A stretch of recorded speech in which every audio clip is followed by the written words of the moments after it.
오늘 예배의 자리에 참여하신 모든 분들을 환영하며 여러분의 삶과 가정 속에 하나님의 은혜와 평강이 함께 있기를 축복합니다. 오늘부터 교회 절기상으로는 대림절이 시작되어집니다.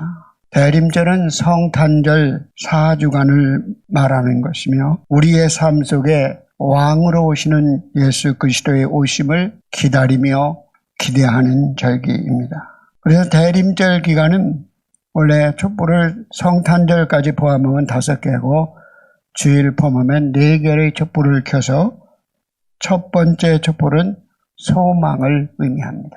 바로 왕으로 오시는 예수님께서 우리의 참된 소망으로 오시는 분임을 우리가 맞이하기 위해서 첫 번째 촛불을 밝혔습니다. 오늘 첫 번째 주일에 이 땅에 소망으로 오시는 예수 그리스도를 기다리며 여러분들이 한 마음으로 예배할 때, 사랑의 예배를 드릴 때 주님의 위로와 평강이 우리와 함께할 줄 믿습니다. 세상 사람들은 모두 희망을 갖고 살아갑니다. 내년에는 모든 일이 잘 되기를 희망합니다. 개인적으로 새롭게 시작하는 사업이 잘 되기를 희망합니다. 좋은 사람을 만나서 결혼하기를 희망합니다. 새롭게 직장을 얻은 사람들에게는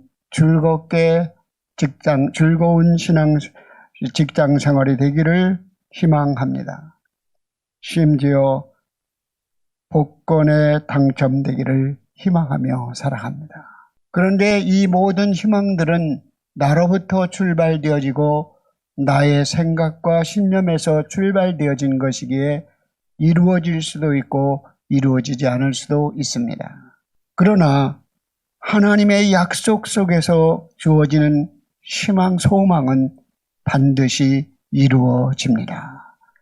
왜냐하면 희망은 우리로부터, 인간으로부터 출발되었기에 이루어질 수도 있고 안 이루어질 수도 있지만 하나님이 우리에게 주신 그 약속 안에서 가지는 소망은 반드시 이루어진다는 말씀입니다. 오늘 사도 바울은 교회 공동체를 생각하며 꿈꾸는 소망은 교회 공동체가 사랑으로 하나 되기를 소망합니다.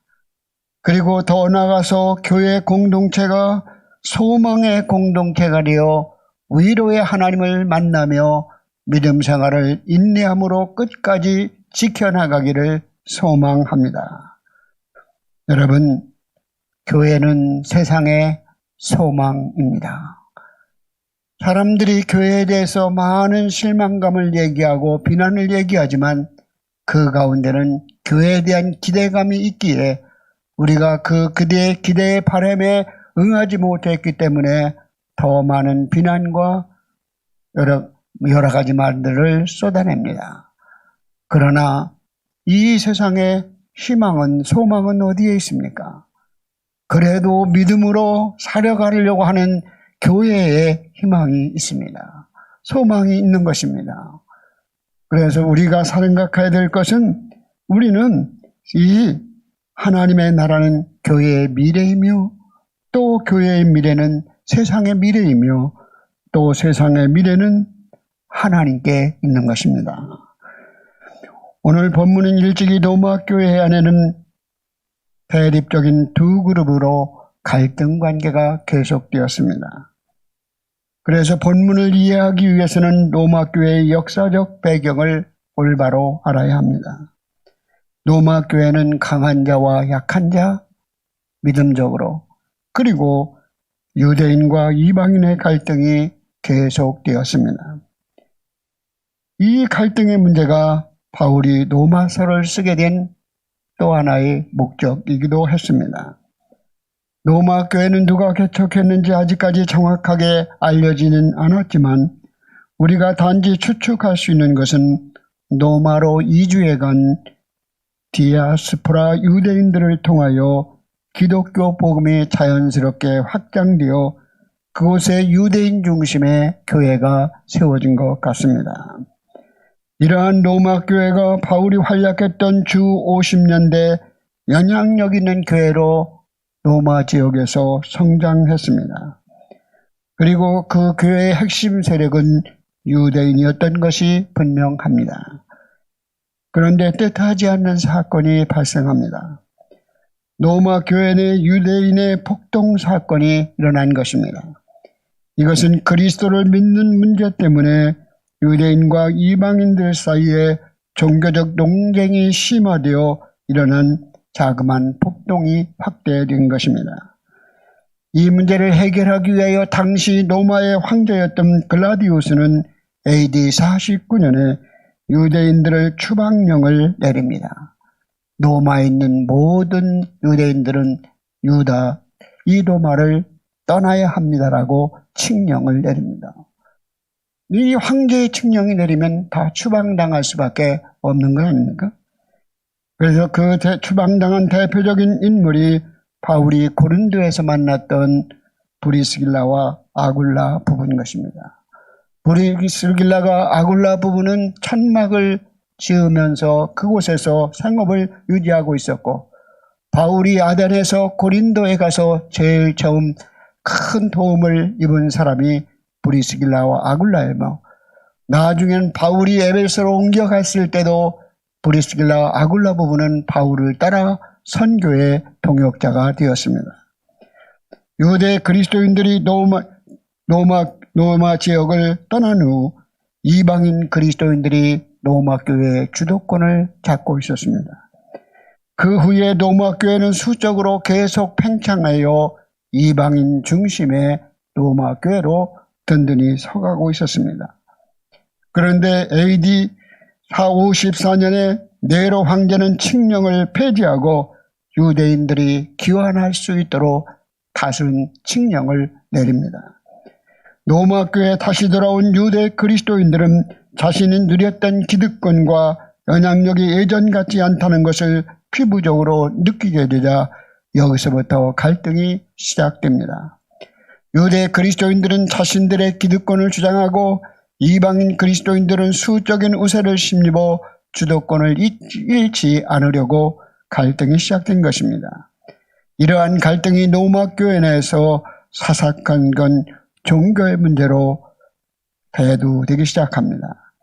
그래서 강한 자 유대인과 약한 자 이방인 사이의 갈등으로 결국은 음식의 문제, 우상의 제물의 문제, 분파의 문제, 로마 교회는 강자의 부류에 속하는 유대인들이 신앙적으로 보수적이었고 율법적이었으며 이방인 약자의 부류에 속한 이방인들은 자유적이고 반율법적이었습니다. 이렇게 서로 다른 신앙적 입장을 가지고 있었기에 실제 생활하는 면에 있어서도 많은 차이점이 있었습니다. 대표적인 충돌 사건은 유대인의 경우 우상 제물로 바쳐졌던 고기를 먹지 않고 야채만 먹었기에 그 당시 이방인 그리스도인들은 고기를 먹고 자유롭게 신앙생활해서 그들과 갈등이 있었습니다. 그 당시에는 모든 짐승을 잡으면 우상의 제물로 거의 바쳐졌습니다. 그리고 우상의 제물로 바쳤던 그 고기들이 아고라라는 시장에 나오면 그것을 싼 가격에 구할 수가 있었습니다. 결국 우상의 제물로 바쳐지기 전에 고기를 먹을 수 있는 것은 가격이 몇 배 비쌌기 때문에 아무나 그 고기를 살 수가 없었습니다. 그러므로 이 우상 교회 아고라 그 시장에 전시되어 있는 모든 고기들은 우상의 제물에 들여졌던 고기들이 팔기 위해서 나온 것들입니다. 그러다 보니까 그 고기를 먹을 수 없다고 주장하는 율법주의적 유대인들과 그리스도 안에 자유함을 누리고 율법의 자유를 누리려 하는 이방인들과 그 문제로 갈등이 있었습니다. 성경에 보면 우리가 신학적인 디아포라와 아디아포라라는 말이 있습니다. 이 신학의 문제입니다. 이 아디아포라의 문제는 성경에 명확하게 규정되어 있고 명시되어지는 않아서 어떻게 하든지 구원과는 상관이 없는 비본질적인 문제인 것입니다. 그것이 우상 제물을 먹는 문제와 그리고 현대적으로 보면 주초의 문제라고 볼 수 있습니다. 담배를 피고 술을 마시니 구원받을 수 없다고 생각하고 그 사람의 신앙을 판단하려는 경향이 있었던 것입니다. 그래서 이런 문제들을 아디아포라의 문제라고 접근하고 있는 것입니다. 그래서 이런 디아포라는 간섭을 할 수, 지도자들이 간섭할 수 있는 명백한 율법에 규정된 것에 반하여 명백하게 규정되지 않은 아디아포라의 문제는 성경에 명시되지 않고 본질적인 문제가 아닌 구원과 상관이 없는 문제들을 아디아포라라고 말합니다. 예를 들어 예배는 어디에서 몇 시에 드려야 할 것인가? 그것을 절대적으로 성경은 규정되어 있지 않습니다. 예배 시에 어떤 색깔의 옷을 입어야 더 거룩한가? 그리고 예배 순서는 어떻게 해야 하는가의 문제들은 아디아포라의 문제였습니다. 우리는 주초 문제도 우리의 신앙과 양심과 상식으로 판단할 수 있는 문제인데 우리는 보편적으로 주초의 문제를 절제하는 사람들에게는 그것을 절제하지 못하는 사람들을 향하여 왜 이렇게 믿음이 약하냐고 그 자체를 그 사람들의 믿음의 상태를 평가하는 기준으로 만드는 경향이 있습니다. 그래서 우리의 삶 속에서 늘 그래서 그런 사람들을 용납하지 못하고 하나 될 수 없다고 말하고 당신들은 물리적으로는 교회에 와 있지만 교인이 아니라고 그들을 비난하며 정죄하기 시작합니다. 교회가 온전히 하나 될 수 없었던 것입니다. 그래서 오늘의 이 말씀 속에서 결국은 다른 사람들을 비판하고 다른 사람들을 정죄하기 전에 우리는 먼저 생각해야 될 것은 내가 무슨 일을 했느냐, 어떠한 일을 했느냐, 그거에 관심을 가지면 하나됨을 이룰 수가 없습니다. 우리는 하나됨을 이루기 위해서는 그리스도께서 우리를 어떠한 상태에 있든지 우리를 받아주시고 하나님의 백성이 되게 하시고 용납하신 것처럼 너희도 먼저 사람을 용납하고 하나 되라고 말씀하는 것입니다. 우리는 보편적으로 연약한 믿음을 가진 자들은 어떻게 했습니까? 가르치기 전에 먼저 받아줘야 되는데 우리는 먼저 가르치려 하기 때문에 처음 된 교회에 나온 사람들이나 믿음이 약한 사람들이 실족을 합니다. 여러분 교회에서 여러분이 지도자가 되면 먼저 우리는 교회 직분자니까 가르치려 하잖아요. 그것이 내가 세상에서도 그런 소리 안 듣는데 왜 네가 이리 말해 이래라 저래라 말해 툭 튀겨버립니다. 까칠해져 요즘 세상. 그래서 갈등이 생길 수 있습니다. 우리는 먼저 그 사람을 받아서 사랑으로 어느 정도 관계가 형성된 다음에 어떤 것을 가르치고 요구할 때 온전한 훈련이 될 수 있는데 이 너무나 성급해서 우리는 쉽게 그러한 잘못을 범하는 경우가 너무나 많습니다. 내가 셀 리더 됐습니다. 전화합니다. 우리 셀 리더 언제든 오세요. 이 사람은 이 셀 리더가 누군지도 모릅니다. 그런데 이 사람이 셀 리더 잘 나오겠어요? 여러분 먼저 오라 하기 전에 내가 다가가는 거죠.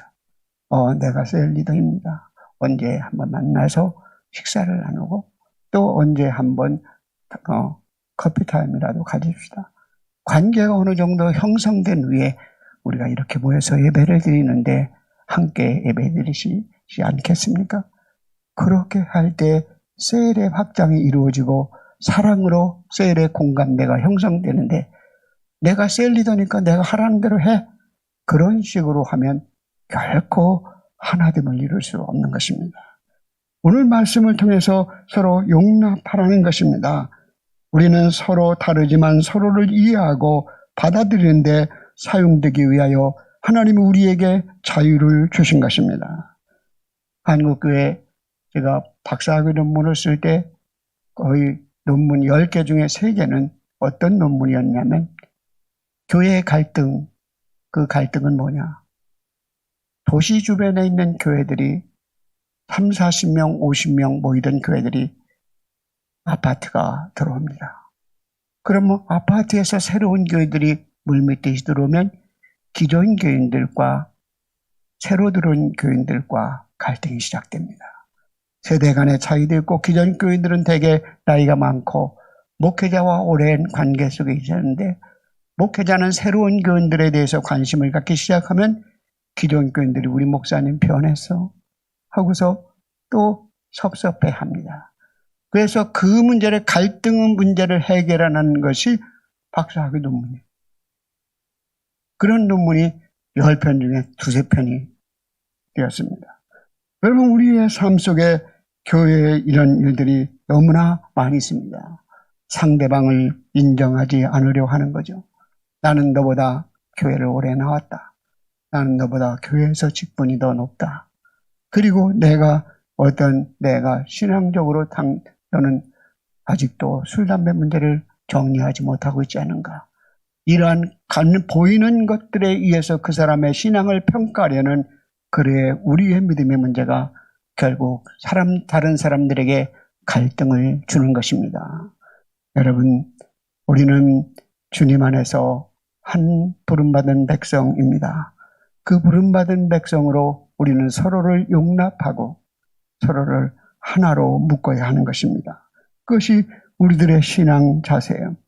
그런데 이 공동체를 세우기 위해서 먼저 우리는 자기를 기쁘게 하려는 마음을 갖고 자기 생각을 너무 세우려고 하면 항상 갈등이 심화됩니다.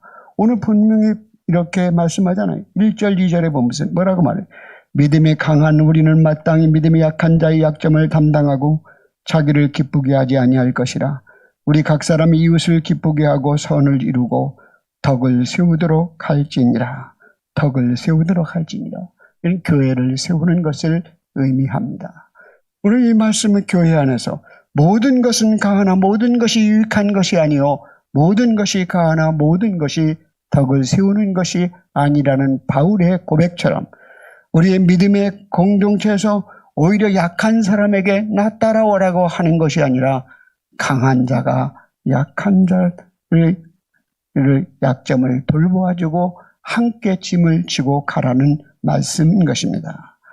오늘도 자기의 이익을 먼저 추구하기 전에 타인의 이익과 타인의 뜻을 받아들이며 그렇다고 무조건 타협하라는 의미는 아닙니다. 서로 용납하라고 서로 받으라고 7절에 하반절에 말씀하잖아요. 둘 다의 책임이긴 하지만 그러나 먼저 강한 자가 약한 자를 돌보고 지켜줄 책임이 있음을 말씀하는 것입니다. 그것은 믿음이 좋은 사람이란 교회 공동체를 세우기 위하여 덕을 세우는 사람이요. 교회 공동체의 덕을 세우는 사람은 상대방의 다름을 수용하고 용납할 줄 아는 넓은 마음, 사랑의 마음을 가진 사람입니다. 여러분, 오늘 말씀은 누가 옳은지 누가 그른지 판단해보라고 말씀하시지 않고 오히려 서로를 받으라고 명령합니다. 갈등이 일어날 때 우리는 누가 잘했고 누가 잘못했음을 분별해서 해결하려고 하지만 그것은 100번 실패합니다. 왜냐하면 대부분 판결은 상황에 따라 공정하게 이루어지지 않을 뿐 아니라 공정한 결정이 난다 해도 잘못된 편에선 순수히 그것을 받아들이려는 마음이 없기 때문입니다. 오히려 갈등을 더 깊어지게 한다고 볼 수 있습니다. 여러분, 우리는 어떤 생각이에요? 항상 이 마음으로 품을 수 있어요. 소설가 이예수의 글 중에 날마다 하늘이 열리나니라는 글 문구에 이런 글이가 있습니다. 팔이 안으로 굽는다 하여 어찌 등 뒤에 있는 그대를 껴안을 수 없으랴. 팔이 안으로 굽는다 해서 내 등 뒤에 있는 사람을 어찌 껴안을 수 없으랴. 나만 돌아서면 되는 것인데, 나만 돌아서면 그를 품을 수 있는 것인데, 그렇게 돌아서면 충분한 것인데 라는 글을 남겼습니다. 우린 나는 돌아서지 않고 뒤에 있는 사람을 껴안으려 하니 불편하고 고통스러운 것입니다. 여러분, 사람들은 다 자기중심성을 가지고 있습니다. 그러나 이 자기중심성은 하나님이 창조하실 때 보시기에 좋았더라, 심히 좋았더라, 좋으신 모습이 자기중심성이었을까요? 아닙니다. 인간의 에덴 동산에 타락하고 난 후에 자기중심성의 마음을 가지게 돼서 이기적인 마음을 갖게 된 것입니다. 그래서 결국은 하나된 삶 속에 하와는, 남편은, 아담은 하와에게 책임을 전가하고 하와는 뱀에게 책임을 전가하고 우리가 내 뼈 중에 내 살이라고 고백했던 부부관계가 이제는 너는 너의 잘못, 나의 잘못하며 서로가 둘이 이루어지지 않습니까? 하나님이 자기 중심성을 벗어나는 것은 일반 신앙관, 불교, 다른 종교에서는 전부 그것을 구원으로 생각합니다. 그러나 기독교의 구원은 자기 중심성에서 벗어나는 것, 그것 자체로 끝나는 것이 아니라 하나님이 우리에게 약속하신 영원한 하나님의 나라를 우리는 한 단계 더 높은 단계로 나가기에 기독교가 가장 고등 종교이며 기독교가 참된 종교라고 우리는 확신 있게 주장할 수 있는 것입니다. 여러분, 언제부턴가 우리 사이에 갑질이란 말이 사이의 이슈가 되고 있습니다. 과거에 비해 많이 평등해졌다고 하지만 지금도 강한 사람은 약한 사람들을 군립하려는 현상이 사라지지 않고 있습니다. 그런데 바울은 성도들에게 믿음이 강한 자일수록 약한 자의 약점을 담당하고 자기를 기쁘게 하는 자가 되는 게 아니라 이웃을 기쁘게 하는 자가 되라고 말씀합니다. 오늘도 우리는 성도의 삶이란 결국 어떤 삶입니까? 세속을 쫓아가는 삶이 아니라 예수님이 가셨던 길을 걸어가고 예수님이 추구했던 삶을 추구하는 길이기에 십자가 정신으로 살아가는 것입니다. 성도가 이웃을 기쁘게 하고 유익해야 될 결정적인 이유는 예수님의 삶이 그러하셨기 때문입니다. 예수님은 섬김을 받으려는 것이 아니요 도리어 섬기려 하고 자기를 많은 사람의 대속물로 주려고 이 땅에 오셨다고 말씀하십니다. 예수님은 순종으로 그 일에 순종함으로 하나님께 영광 돌리셨고 십자가를 지시기까지 사랑하심으로 우리를 받으셨습니다. 예수님이 우리를 받으신 것처럼 우리가 서로를 받을 때 하나님이 영광을 받으십니다. 하나님이 우리가 하나됨으로 하나님을 찬양하며 살아가기 위하여 우리를 부르셨습니다. 그리스도께서 우리를 받아주신 것은 우리가 어떤 것을 지켰기 때문에 무엇을 하고 안 하고 때문에 우리를 받아주신 것이 아니라 용납하신 것이 아니라 우리를 주님의 궁일로 우리를 받아주시고 궁일이 여기셨습니다. 오늘 본문에 보면 유대인들은 하나님의 약속을 이루어짐으로 그 하나님의 신실하심을 경고케 하셨다. 그렇게 약속을 따라 그 약속을 이루심으로 유대인들이 결국은 소망을 하나님께 갖게 되었는데 우리 이방인들을 향해서 우리의 소망은 오직 하나님의 궁휼하심으로 주어졌다고 말씀하고 있는 것입니다. 오늘도 우리의 삶 속에서 소망이신 예수 그리스도를 우리가 쫓아가며 우리의 진정한 결국은 하나님의 예수님을 쫓아갈 때 하나님의 위로를 우리는 받을 수 있는 것입니다.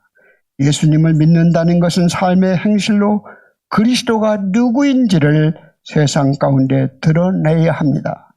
예수님의 위로와 소망을 주시는 분임을 드러내야 합니다.